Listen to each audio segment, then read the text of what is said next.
kde pospolu bydlí starou sedíci na plavenina, hipstři i kravaťáci, lidé bohatí i chudí. A co mají všichni tito obyvatelé společné? Zdravím, jsem Daniel Kotula z realitní kanceláře Kotula a každý týden pro vás připravujeme nová videa o těch nejzajímavějších věcech a místech v Praze. Proto budeme rádi, když budete náš kanál odebírat. Děkujeme! V dnešním videu se společně vydáme prozkoumat Nusle, pestrou čtvrť, jejíž obyvatelé si na nic nehrají. Na začátek bych rád upřesnil, že Nusle už dávno nejsou divokou čtvrtí, jak tomu bylo před 30 lety, kdy její tehdejší charakter vystihly 3 sestry v písničce Nuselský horky. A jak vypadají dnešní Nusle? Pojďme se na ně podívat. Naši cestu začínáme u pomyslné brány do Nuslí na Ostrčilově náměstí. Na svazích tohoto údolí kolem řeky Botyče se za doby Karla IV. Hojně pěstovalo víno. A s tím bylo spojeno i první osídlení a začátek Nuslí. Na těchto svazích už ani jeden keříček vína nenajdeme, za to si nuselští svoji historii spojenou s vínem navždy vtiskli do svého znaku. Ten při procházkách zahlédnete na fasádách několika domů, například na fasádě tohoto domu v Jaromírově ulici hned pod Nuselským mostem.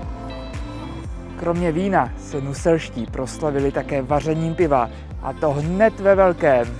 V roce 1694 zde vznikl přestavbou starého mlýna ze 14. století Nuselský pivovar, který se stal v 19. století největším pivovarem v tehdejší střední Evropě. Své prvenství si pivovar bohužel neudržel a nakonec se zde přestalo vařit pivo úplně. Po dlouhých letech chátrání se nakonec nyní pivovar přestavuje na luxusní byty. Pokud si ale chcete vychutnat originální pivní atmosféru, Nusle mají pořád co nabídnout.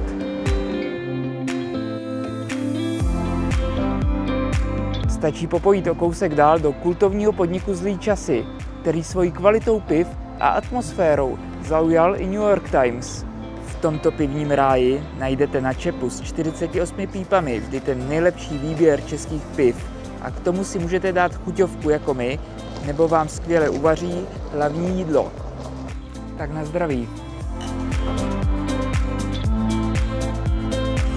Uvnitř si můžete také prohlédnout dobové fotografie ze života nuselského pivovaru.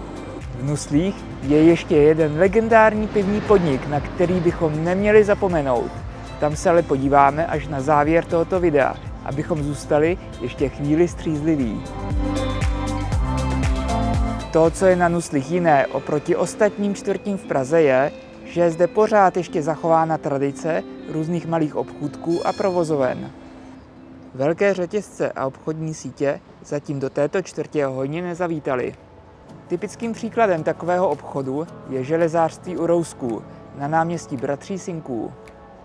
Až sem půjdete pro šroubky, mrkněte také na secesní fasádu tohoto domu, kde najdete úžasné malby od Mikuláše Alše. Tady na náměstí Bratří Sinků, neboli Sinkáči, ještě chvíli zůstaneme. Toto hlavní náměstí čtvrti se původně jmenovalo Rýgrovo, což dodnes připomíná busta českého politika Františka Ladislava Rýgra na domě číslo popisné 363.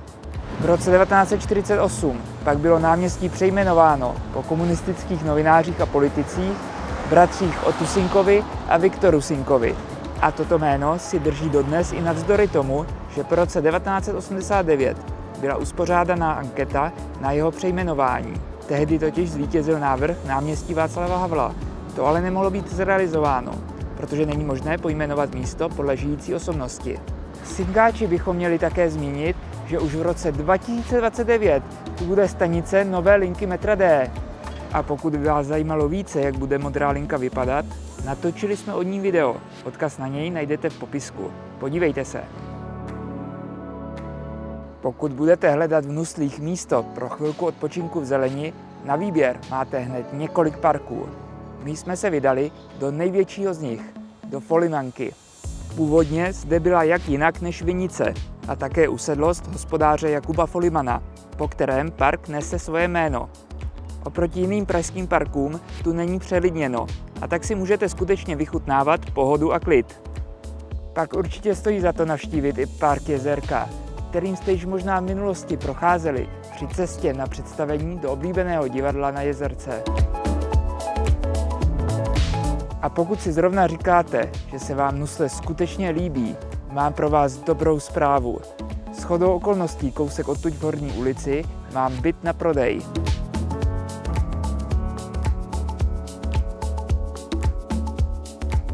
Tak co, líbí se vám?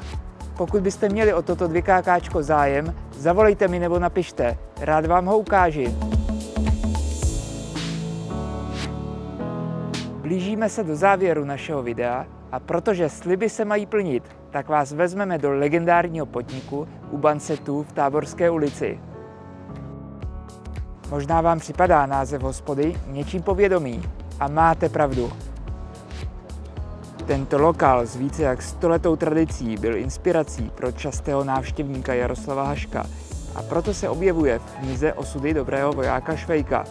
Nyní tu vaří vlastní pivo a připravují to nejlepší z české kuchyně. Mě nejvíce lákala jejich speciální nabídka. To bych ale do sebe nenasoukal, tak jsem se musel spokojit s do zlatova vypečenou kachničkou, plněnou bramborovými šiškami a kyselým zelím. Tak dobrou chuť!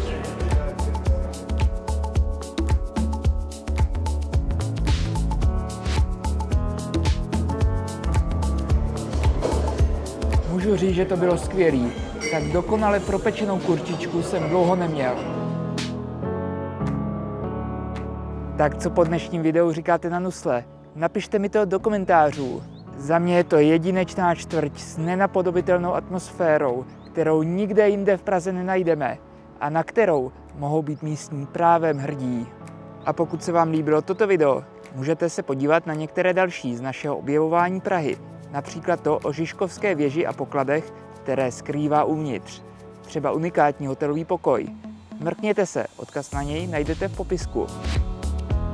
Každý týden pro vás na tomto kanále připravujeme nové video o životě v Praze a jak si ho co nejvíc užít. Proto budeme rádi, když budete náš kanál odebírat. Děkujeme a těšíme se příště na viděnou.